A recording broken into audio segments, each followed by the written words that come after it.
The gap at the top of the La Liga table has been cut to 4 points, and Real Madrid have been relentless and have been winning all of the games by hook or by crook. They are the only team in Europe to have won all of their games up till now after the league have restarted since the lockdown. And now they find themselves at the top of the La Liga table. But there was something different in this Barcelona side last night. And if you saw the game, you would agree with me when I say that this was the best performance of Barcelona that we have seen in a long time. So what happened with this Barcelona side? What did Quique Setien do? Let's find out in this video.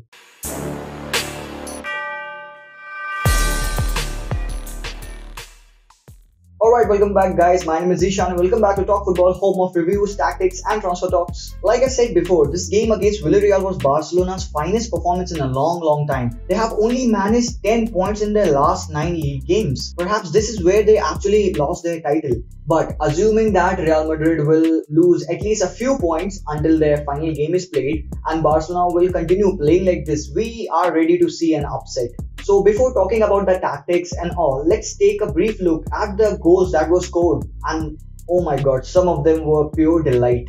The first goal was a good run by Alba and a good cross to Griezmann which he should have scored, but Pau Torres unluckily put it inside his own net.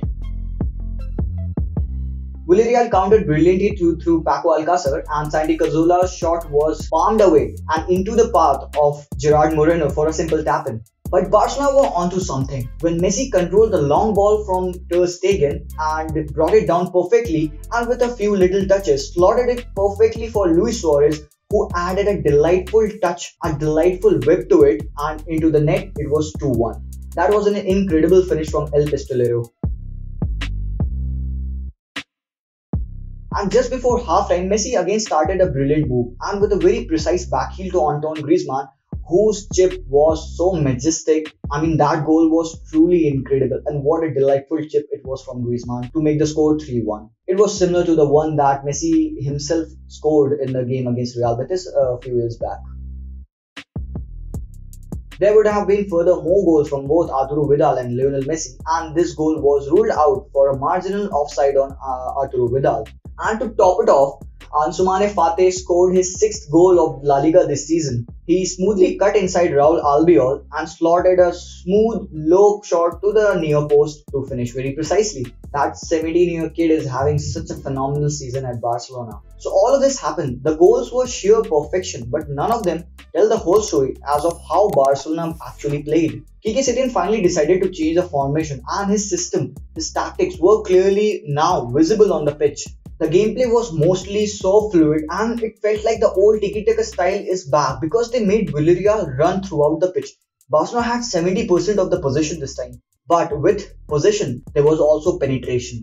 I mean, Barcelona has only lacked penetration. They always had the possession like 70% minimum, but this time Barcelona did the penetration as well. And after like eternity, we saw Barcelona taking 18 shots, out of which 12 were on targets. And if it weren't for Arturo Vidal's 2 clear chances that were missed, Martin Braithwaite's clear header that was missed, and Messi's offside goal, this scoreline would have been something else. It would have been a definite embarrassment for Villarreal.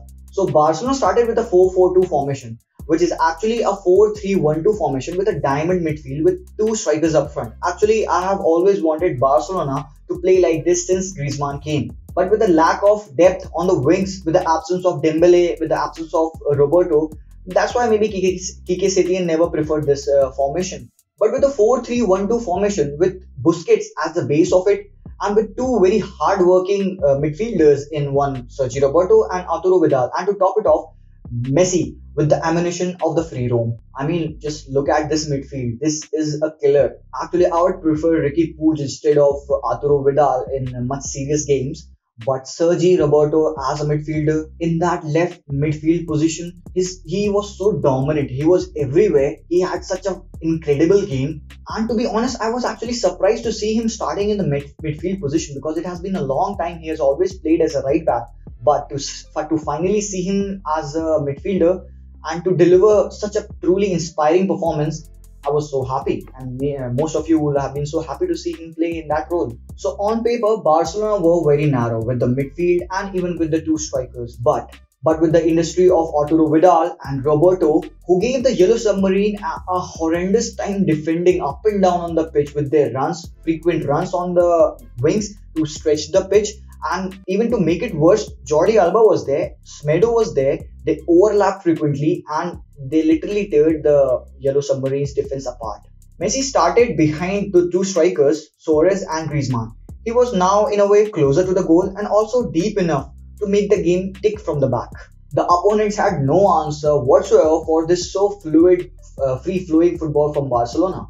The Barcelona players were passing for fun and they were splitting the defense of Villarreal numerous times, and it finally appeared after a long time that the players were enjoying themselves. Griezmann and Messi often interchanged the position between them. Griezmann came deep, Messi went up front, paired with Luis Suarez, and the opposition defender had no clue how to mark them because these three, they were running the show. The changes in the second half saw Villarreal put a man in between just to block the pitch, just to make one extra man in the middle of the area to control the game. But Quique Setien reacted quickly and he substituted Suarez for Braithwaite, and on came Riqui Puig and Ivan Rakitic. This was an interesting move as Braithwaite and Messi formed the front two and Riqui Puig started playing the Messi role. Barcelona finally started to click. Later, Fati came in to score his sixth goal of La Liga, and Sergio Asensio was awarded the man of the match for his brilliant saves against Barcelona. Now the only question is, where was this Barcelona before? Why don't it do this often? And why it took Quique Setien so long to finally break the routine of 4-3-3 formation? Changing times need changing perception, and this system of Barcelona has finally incorporated Messi, Suarez and Griezmann in the lineup without sacrificing any of their position. But as far as I know, the league is lost to Real Madrid. But if Barcelona continue to play as smoothly as this, they can definitely challenge in the Champions League this season. Although it's way too early to give a prediction like this, it was just a breathtaking game of football from Barcelona, but it showed promise. It was exciting and we would all love to see Barcelona play in the same way they have played last time. Well, of course not the Real Madrid fans.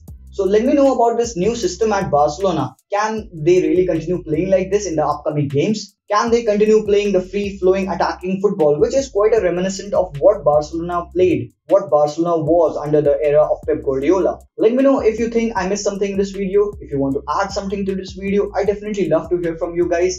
Do drop that like, smash that subscribe and share this video with your friends. I'll be back soon with another video. Until then, as always, peace out.